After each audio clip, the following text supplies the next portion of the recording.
Okay. How many people here know what DeSci is? How many people will want to ask questions at the end about what DeSci is? Okay, we'll do some Q&A. So, hi, thank you for the introduction. Yeah, my name is Joshua Bate, and I'm the founder of DeSciWorld. DeSciWorld is building community infrastructure for the whole DeSci space, trying to make DeSci more accessible and make it easier to get involved with. So briefly, what is DeSci? This is on the ethereum.org website, so just have a read. DeSci is a movement that aims to build public infrastructure for funding, creating, reviewing, crediting, storing, and disseminating scientific knowledge fairly and equitably.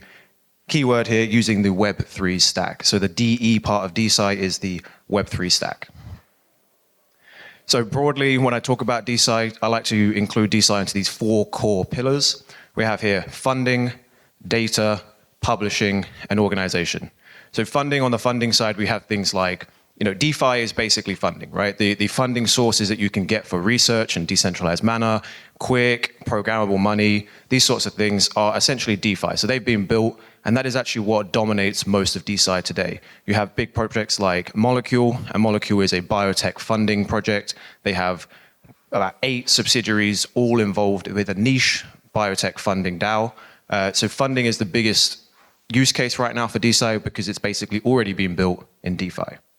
Data, again, blockchain itself is a data management protocol, right? We have data management in terms of how you store your data, how you transfer your data. Is your data available for everybody to view? Is it open source? Is it closed source? These sorts of things are really pivotal for DeSci because, as you can imagine, in science, you have lots of sensitive and important scientific data that has to be handled in the correct manner. Publishing is probably my favorite, I suppose, aspect of DeSci, which is improving on the traditional science paradigm. And this is because publishing is basically how other scientists and your everyday person accesses the knowledge that's being done in the labs or in the brains of some of these scientists. Publishing has been held behind a very, very strict institutional walls. Recently, there was an article in The Guardian about Elsevier. I think it was 40 of the top editors walked out due to Elsevier putting the access to these papers behind very, very expensive walls. You have to pay as a researcher to have your work published. Not many people know this, but if you do some work, you do the science, you then have to pay to have it published, and then you pay again to view it. So from top to bottom, it's a bit of a scam for the scientist who puts their hard work and their passion into producing this science, and the publishers walk out very, very wealthy. And lastly, organization is another core pillar that DeSci sort of organizes itself around. And this is primarily the DAO. Okay, so if you're a scientist from Harvard and you're trying to collaborate with a scientist from a Japanese university, typically you have to go through a specific system or maybe through your superiors. Through a DAO, you can organize yourself as you wish, right? A DAO is a decentralized autonomous organization, as I'm sure everybody knows. And the decentralized part of it is the most important part. So you can choose to work with scientists anywhere else in the world without the institutional barriers, and this can really open up progress, really open up access, and improve science as we know it. So what can DeSci achieve? Scientific innovation is the key part for a lot of people here. Really, a lot of scientists just want to see progress, and we have reached a bit of an impasse in the progress of science right now. So scientific innovation is limited by some factors. Misaligned incentives is, in my opinion, the most important. As a scientist, as I mentioned, you have to pay a lot to do a lot, and that kind of goes against the point of doing science, right? It should be about the brains, it should be about your passion, it should be about trying to find the truth of the world around you rather than paying to do so. Selective funding, we know this, people choose what gets funded. If it's profitable for big pharma, they'll fund it. Institutional constraints, this is elitism in universities, this is narrative drives from institutions such as like NIH and the CDC and NHS and things like this, and accessibility concerns. Again, if you were born in a state without much access to high-level education, you either have to move or you have to change your job path. So DeSci proposes a solution by decentralizing science and academia using blockchain technologies, Web3, to remove gatekeepers, open up this funding, and improve opportunity for all. So what's standing in its way? The DeSci community right now is very early and it's quite disorganized. The belief in this technology amongst people in this room is pretty strong, but amongst people outside of this room is pretty shaky. Adoptions from institutions is some ways off. And user experience, the UX, leaves a lot to be desired. This is not true just for DeSci, this is true for Web3 in general, and you'll hear this all over this conference, no doubt. So how can we push DeSci forward? The opposite of these, basically. So to improve organization amongst projects and peers, that is what we're trying to do. We're trying to improve the collaboration potential between different projects and people working in the space. Inspire belief in the power of these decentralized technologies, specifically for science. Again, that is what we are trying to do. I think there's a lot of inspiration to be drawn from the DeSci space more than just the more efficient, more powerful science. In itself is quite an inspiring thing. Can provide tangible and economically viable use cases. The institutions are coming is a meme that we like to use in Web3, and they will come if there is a reason for them to come. And unfortunately, we live in a world where economically viable use cases is pretty much the only way to do that. So we must create them. And we need to improve the user experience and improve the onboarding flow. These are just some examples of the ecosystem. This purple one here, the Fleming Protocol boys, you'll be hearing from them later. Some other big names here. You've got Opscientia here, Genomes DAO, Filecoin, IPFS, VitaDAO, LabDAO. Some of these companies really recently just raised a lot of money as well. This one in the corner here, LabDAO, recently raised $3.6 million. So there is money coming into the space. DeSci Labs in the middle, I think 8 million, correct me if I'm wrong. 6 million. So there's a lot of money coming into this space. So it will be growing pretty rapidly. Okay.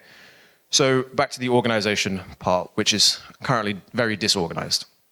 The advent of a DAO has allowed distributed communities to collaborate and organize like never before. So some here are some of the most important parts of what a DAO can do to improve science for the researchers. The number one thing I think here is treasury management. In order to do anything in this world, you must pay for it, and to have the money in a sovereign wallet that you control, in like a multi-signature wallet, for example, controlled only by the holders of that DAO's governance token, for example, is a huge thing, right? You can have control over your finances, how you get them and how you spend them. And for research, that's a very important thing. So treasury management solutions are massive. Protocol governance, how you govern that treasury, how you decide what research to do, how you decide who to allow access to the data, can all be governed through novel mechanisms such as token gating. Incentive mechanisms for organizations, again, if you have a token that's tied to governance or a token that's tied to sort of spending within your own organization, you can choose how to leverage this incentive yourself to incentivize those within your community to do the work you want them to do. And ultimately, collaboration is a huge part of what a DAO can do. You can work within your DAO anywhere in the world. You can work with other DAOs also anywhere in the world. I will just add the A part of the decentralized autonomous organization, the DAO, it's not really there yet. The execution layer of when you make something, when you cast a vote and whether or not it happens, isn't really automated yet. So right now we're a do, but we'll soon be a DAO. So the second part here is to inspire. The potential of DeSci not only to revolutionize science, but the entire academic and research experience, and I will say the world, really must be better communicated, because access to science is what's going to change the material world around us, the immaterial world around us, how we understand things that we don't understand right now. That's all going to come from science, and that in itself is quite exciting. There's a lot of things that Western science, Judeo-Christian science has put into the world. It's fantastic, but it's not the only schools of thought, and it just seems to be the only ones we care about right now, and that can change. So some exciting and inspiring parts of DeSci is to reduce elitism and gatekeeping. You can have people access science from all over the world, new schools of thought, exciting. You can earn a fair share, so you can actually earn money and earn a keep by doing DeSci. Access restricted resources, treatments, or knowledge. If you come from a country that has restricted resources and knowledge, you'll know how exciting this is. I've met a number of people when I lived in China who had access to restricted literature, and once they found out, it completely changed their lives. And this is true not only for literature, but for science especially.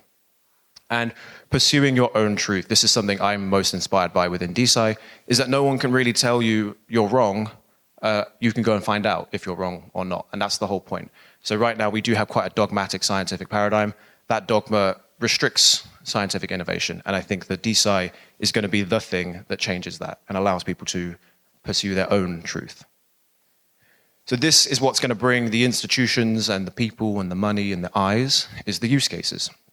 So we must create useful, valuable, and unfortunately profitable products which will bring the required eyes and wallets to this space.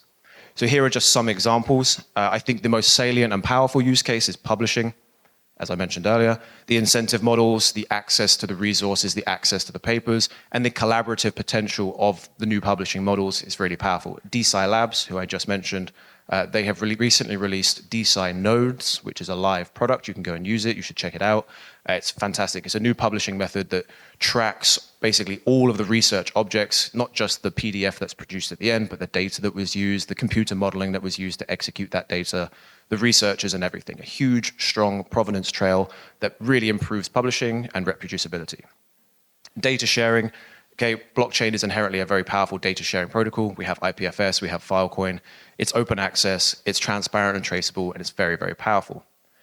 Funding for early stage research, in terms of Fleming protocol here, for patient care, patient-led care, when you can get funding in order to, the patients themselves can choose where the funding goes, for example. This is a very important thing. And DeFi. It's powerful and it's already being built by a number of other very passionate people, and that can be utilized just as easily in DeSci because it's the same ecosystem. DeSci, in my opinion, is the most salient use case for blockchain technologies in general, okay? Because it's the thing that makes the most sense to me. DeFi is very powerful. It's quite hard to displace the monetary system because it inherently runs off of its control. Science inherently goes wherever science can be done best, and DeSci might be the place to do that. In my opinion, it is. And lastly, for onboarding scientists, onboarding researchers, onboarding new capital, we must improve the UX of Web3. So how can we do that? So at DeSciWorld, we're focusing a lot on this, on onboarding. So we do things like education, educate people right now into what is DeSci, how to get involved. The creativity and design aspect of DeSci is exciting. Science is traditionally quite boring, lots of grays and light blues everywhere, right? So you can do what you want. Right now we've got purple and light green, so that's exciting. So you can do what you want in DeSci, and the whole point is to be creative and exciting with it. Collaboration between previously unthought partnerships. You know, I'm working with people from all over the world, which I never thought I would, and that's great. I'm actually working with people in fields which I have had negative outlooks on, still do. But the people within those fields are fantastic, and I can talk to them about my problems, and that is only through this DeSci paradigm. And ambition. Part of bringing people and researchers and money to this space is to show them the ambition of what they can achieve, that it's not constrained with the traditional funding structures, with the traditional dogmatic structures that we have. DeSci is exciting. You can live the life that you want to live or lead the science that you wish to find out through DeSci. So this is just a brief picture of what DeSciWorld looks like right now. We are in V1, so V0.1 if you ask me. This is a dashboard where you can find very simple 61, currently there's actually 88 projects listed in DeSci, so you can come here and find out some information about all the projects building in DeSci right now. We aim to become the social and coordination layer for DeSci. We're a starting point from which everybody should be able to dive into DeSci, a resource-oriented focal point for the community. We are actually launching a conference next week in Belgrade, 3rd and 4th of June. So if you're at ETH Belgrade, it's happening at the same time. Please come by. It's going to be awesome. These are just some of the things that we do. So we do information aggregation. As you saw, you can list your project there. It's free. If you have a DeSci project, come and list it. You can launch your own DAO or NFT through our platform. We actually have an NFT launchpad. It's also free. So if you want to launch an NFT that has a DeSci bend, come talk to us. We're working with Matteo in the crowd right now on one of his. We do peer-to-peer interactions and education. This includes things like this. This includes online consultation help, that sort of thing. But also, we are actually developing a peer-to-peer research funding platform, which is very simple smart contract infrastructure that allows people to put up a request for funding and people to give the money for that funding. And as I mentioned, we do conferences and events. So please come to Belgrade and stay tuned to our Twitter and to my Twitter and all that kind of thing. So if you want to support us, that contact on the right is my personal Telegram. Please scan it and we can chat. This on the left is a link tree with a whole bunch of information. On there is some information about a pre-DAO round, which is actually a seed round we are raising right now. So if there's anybody interested in the audience, it doesn't have to be VC level funding. We have ticket sizes of $1,000 to $150,000. So if you're interested in a small ticket size, early investment in a brilliant proxy for the rest of the DeSci space, come talk to me. And that is it. Any questions?